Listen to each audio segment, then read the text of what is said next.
Hey everyone, Amber here. Welcome back to my channel. In today's video, I will be sharing with you how I created this super cute mini album that is attached to a giant paper clip. So I'm starting with the pages. I have 6 sheets of paper here that measure 3 inches by 8.5 inches, and I am just going to fold all 6 of them in half. So as always, all of the measurements will be listed down below in the description box so that you can follow along easier. But these will create the pages of our album. So since I am using 6 sheets of paper, I am going to have 12 pages in my album, which makes for a super chunky, fun project. If you want less pages, just use only 4 or 5 sheets of paper instead of 6. So once I've folded all of these in half, I'm going to create some gussets that will allow the pages of the album to flip up. So on either side of that fold line we made when we folded the sheet of paper in half, I am just scoring at 3/4 of an inch. So I'm doing that for all 6 of my pages here. And then I am going to only score one side at 3/4 of an inch on the last page, which I'm going to be using for the cover of my book. So just make sure you keep that in mind, that for the cover you only score on one side. And once that is done, it's time to get that banner shape. So this is optional. I just like the look of it. So I'm going to take my ruler and I'm using just one page as a little template, and I am finding where the 1.5 inch mark is, and then going up from that, I am marking my page at 1 inch, and then I am just going to connect that mark to each bottom corner of my page. And then it will give us this triangle shape, and then I'm just going to cut out the triangle. So super simple. I think it would be fun to try out multiple shapes with this project. That is what I plan to do in the future. I think it would be really neat to see what kind of other options there would be for this project. So now that I have this page done, I'm going to use it as a template and just trace along all the other pages and then cut out the triangles on those as well. So I'm just using a pencil for this so that way I can erase any marks that I might make, because sometimes I don't cut in a straight line. But if you also have that problem, don't worry about it, because once this album is put together and embellished, it's so chunky that nothing lines up anyway. So nothing to worry about there. And once I have all of these pages cut into this shape that I want, I'm going to go off camera and add some stitching detail with my sewing machine. I think it looks so cute, and I love how stitching looks on every project. So now that that's done, it's time to assemble this into a book. So I am just taking some 1/4 inch double-sided tape, and I am adding 2 strips to the front gusset. And then I'm just taking the next page on my album and adhering the gusset of that one to the one before it. Again, I know it's kind of hard to explain, so hopefully just kind of seeing the process will help.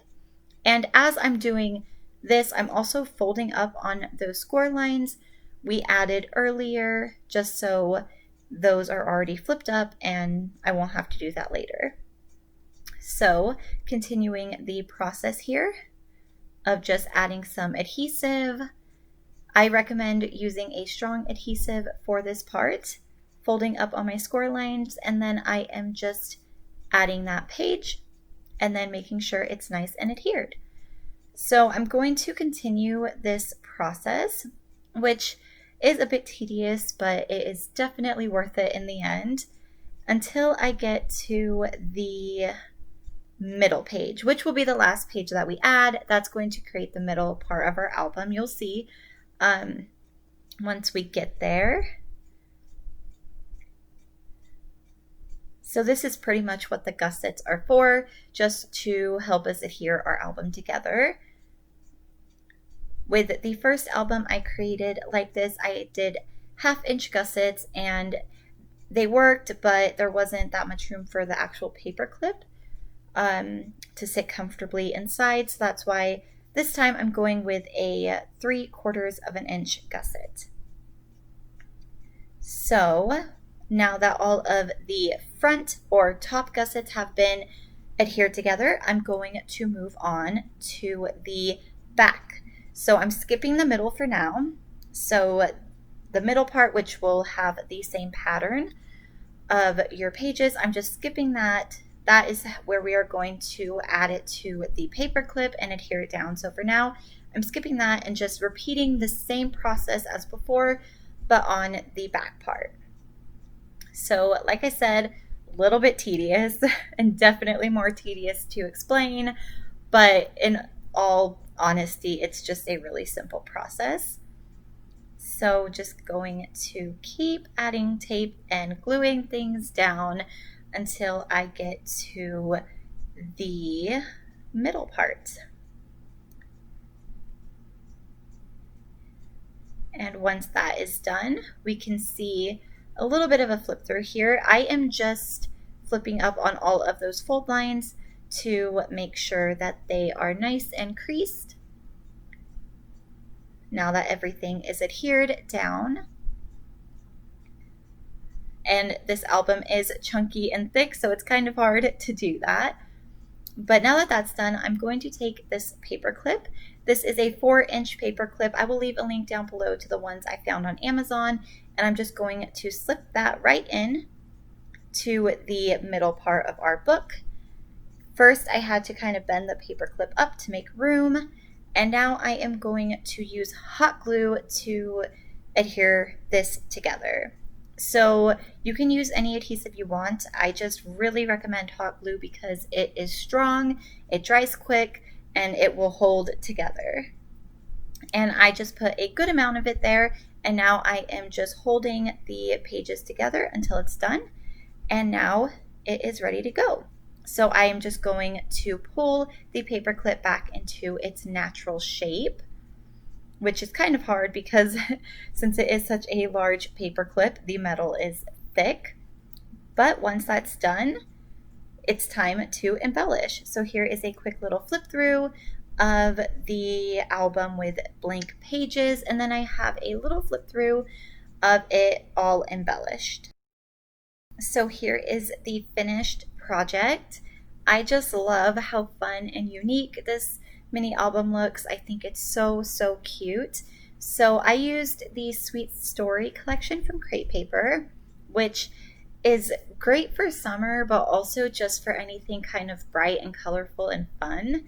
So I just love the colors in this. I added some charms to the side and some rolled flowers to the cover. I did leave some pages or parts of the album blank just for future journaling, and I added photo mats so that whenever I have stuff to document, this is ready to go. So thank you guys so much for watching. I hope that you found this tutorial helpful. If you have any questions at all, feel free to leave them down below and I will do my best to help you. And be sure to check out the description box for all my links as well as the measurements for this project. I will see you guys next time with another fun project. Take care and happy crafting. Bye!